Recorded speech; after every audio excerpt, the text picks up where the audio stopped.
What is going on, Vet Squad, and everybody out there for the first time viewing?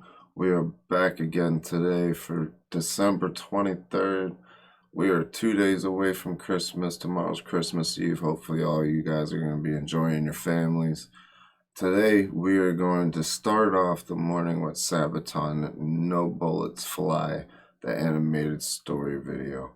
Now, I know I've got the last song from the v3tReacts album coming. It's gonna come right after this one, trust me.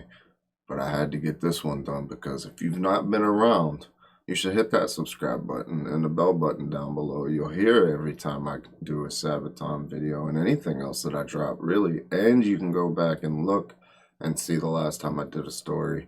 I believe that's on my buddy Wixer's page, but I don't know if he has it up anymore.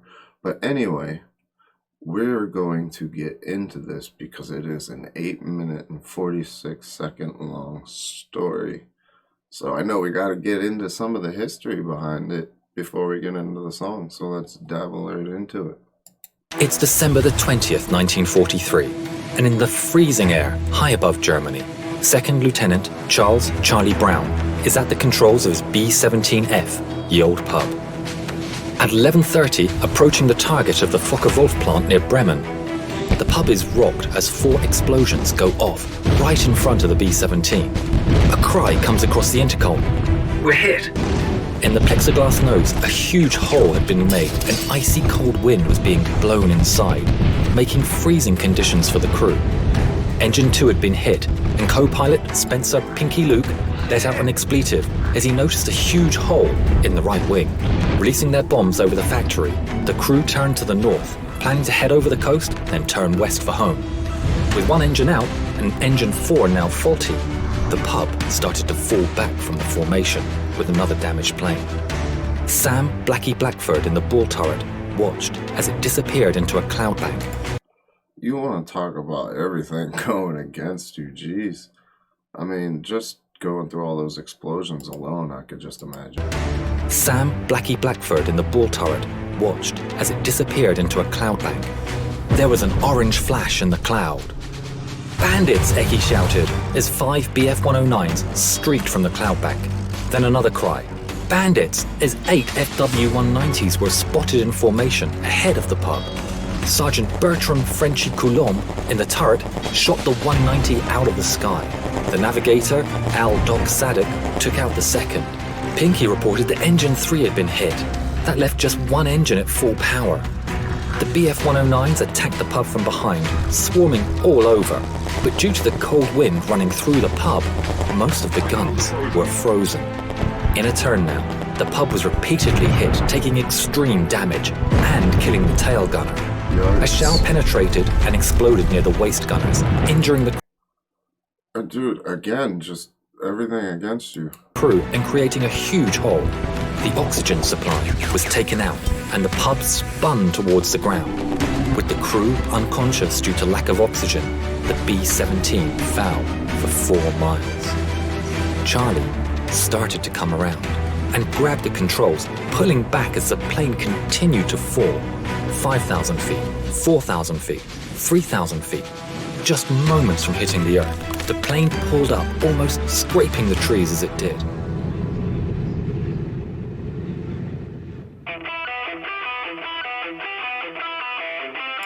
Whoa.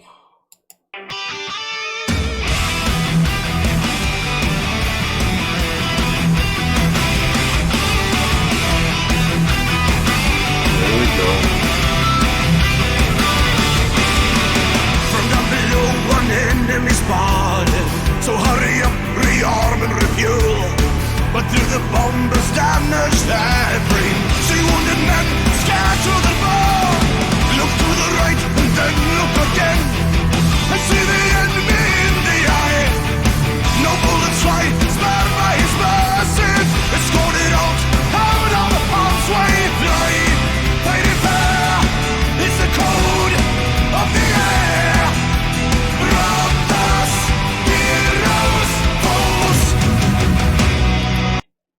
To be able to see your enemy flying in the air eye to eye like that and just like curse them with your hands. Jeez.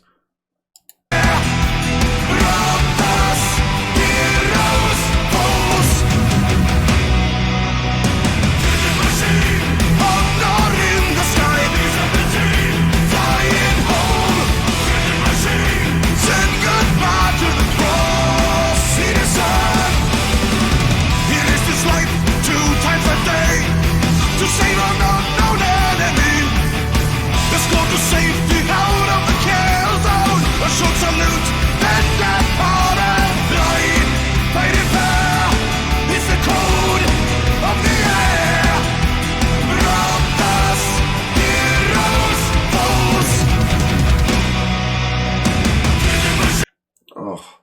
It's so heavy.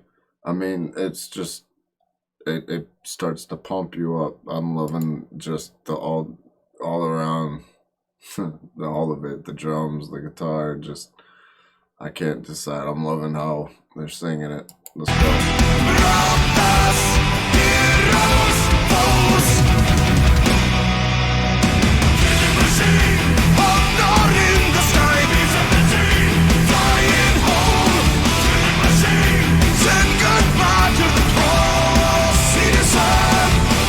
I like how they're showing the pilot. Look for the weak point.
Whoa, I recognize this story. Hold on, I think he escorted this bomber.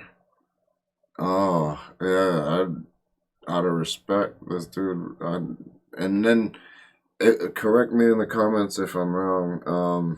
They got together like when they were older, old. Like one time before one of them at least died.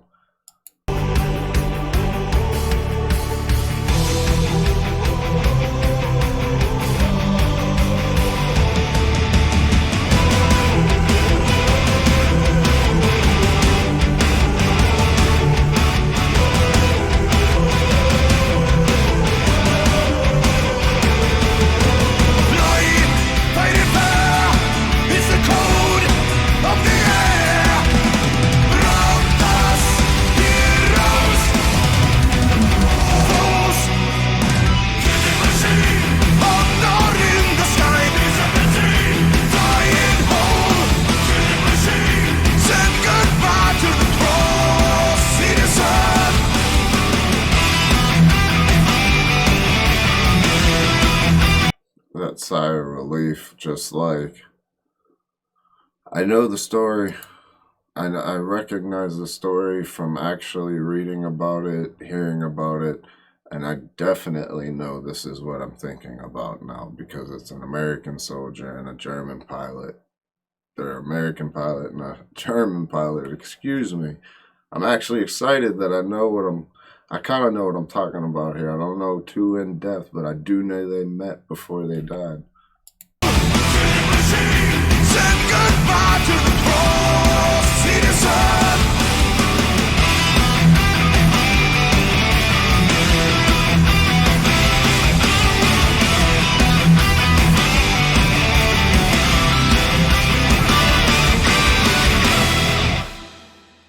The story was kept secret until 1986, when Brown started the search for the German pilot who had shown mercy on that December day all those years ago.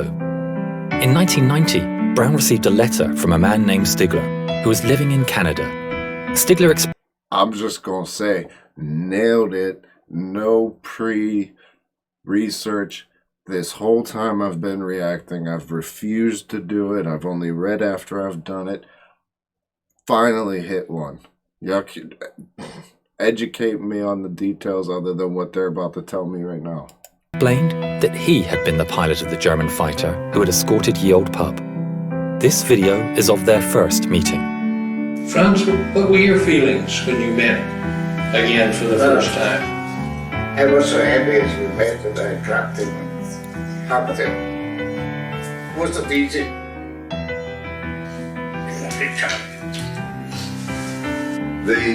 the fact that he risked his life really in many ways. And I wrote him in a letter. I said, if you made a habit of feeling sorry for bomber crews, flag up alongside them, I am sure that you were shot down many times. But it was not only the audacity that he came up to us and then recognizing the threat. If someone had seen him and reported him, it could have been a death sentence. Friends gifted Charlie a book, and inside the inscription read, "In 1940, I lost my only brother as a night fighter. On the 20th of December, 4 days before Christmas, I had the chance to save a B-17 from her destruction. A plane so badly damaged, it was a wonder that she was still flying. The pilot, Charlie Brown, is for me as precious as my brother was. Thanks, Charlie. Your brother, Franz." In 2008, within a few months of each other, the two firm friends went on their final journey. Franz Stigler never got the Knight's Cross, but as he always said, he got something better.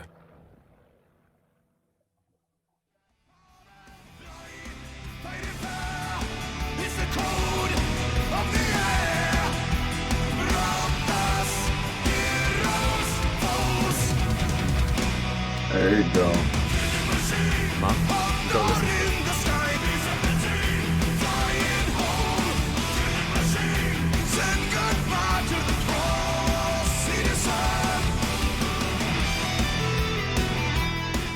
Hi, my name is v3tReacts. I would like to thank Sabaton and your song, No Bullets Fly. Because of this, the story of my father will live on. See you on your next concert tour. Safe journey, gentlemen, and again, thank you. Wow. Ooh, I gotta say, well, that nailed it. But that's a deep story because I know it. I know most of it. I know most of the details, but I know there's some of you out there going to put between that, underneath that social media in the comments a little bit more. But I've always pre-research, and I nailed this one. Kind of proud of myself. Hopefully y'all enjoyed the reaction today. Hopefully you stick around and you hit that subscribe button and the bell button to hear whenever Sabaton, Ruina, Imperi. I'm going to complete my first full Sabaton album, the v3tReacts album. And I need a consistent album to do next underneath them social medias as well. So until next time, everybody out there knew we do a certain thing. The Vet Squad, we know what we're doing. Till next time, you gotta stay safe, be blessed. I usually say peace out here. Have a happy holidays.